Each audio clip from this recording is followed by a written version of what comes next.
Assalamualaikum warahmatullahi wabarakatuh. Selamat malam semua. Saya Raffi Ahmad Muzaki dari kelompok 11 ingin menyampaikan presentasi tentang konsep perancangan sistem pakar berbasis pengetahuan.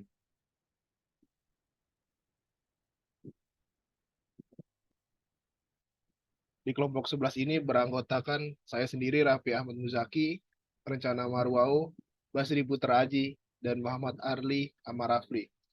Untuk selanjutnya akan dijelaskan dengan tim saya, Rencana Marwao. Silakan.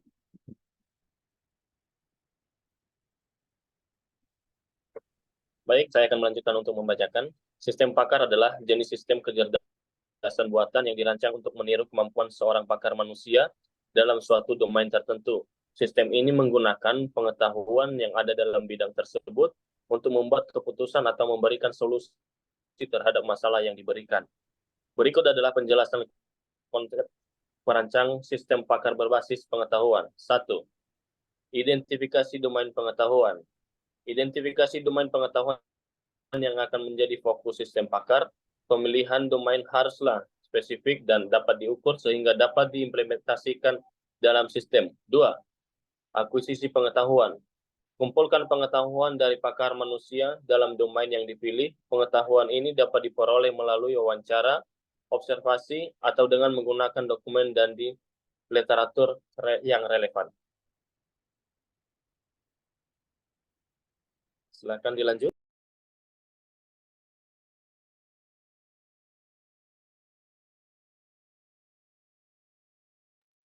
Mas Arli, silahkan.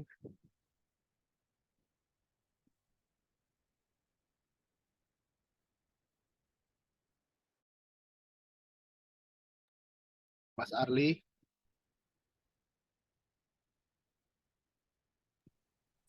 Oke, siap. Saya akan melanjutkan presentasi. Yang ketiga, penyimpanan pengetahuan.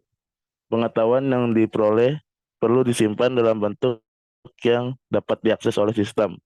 Representasi pengetahuan dapat berupa aturan-aturan, basis pengetahuan, atau model-model tertentu sesuai dengan kebutuhan domain. Yang keempat, inferensi adalah proses utama di mana sistem pakar membuat keputusan atau memberi solusi berdasarkan pengetahuan yang telah diakuisisi. Ini melibatkan penerapan aturan-aturan atau strategi-strategi logika untuk mencapai suatu kesimpulan. Yang kelima, pengetahuan heuristik dapat menggunakan sistem heuristik yaitu aturan-aturan plastik atau pedoman yang membantu dalam proses pengambilan keputusan. Yang keenam, manajemen pengetahuan. Selain penyimpanan, manajemen pengetahuan juga melibatkan perbaruan, pengembangan pengetahuan sering waktu. Sistem pakar perlu mampu memperbarui basis pengetahuan agar tetap relevan.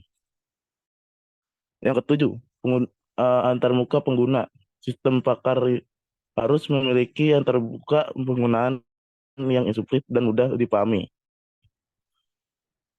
Tujuan dari sistem pakar ada 3, yaitu implementasi, prediksi, dan diagnosis.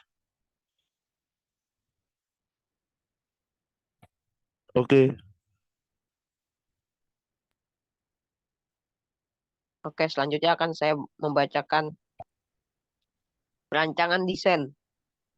Dibuat untuk menentukan rancangan konfigurasi terkait komponen sistem yang cocok dengan tujuan kinerja tertentu dengan memenuhi satu kendala tertentu.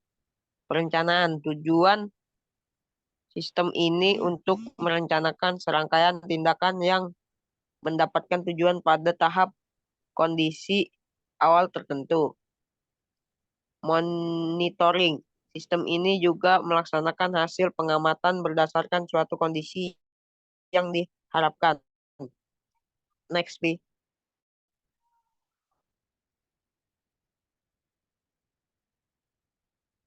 Silakan dilanjut. Debugging.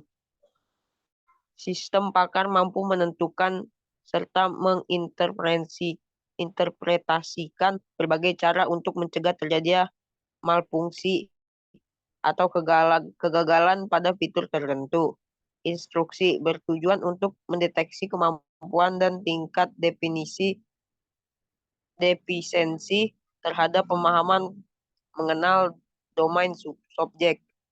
Kontrol bertujuan mengatur pola tingkah laku suatu lingkungan yang kompleks.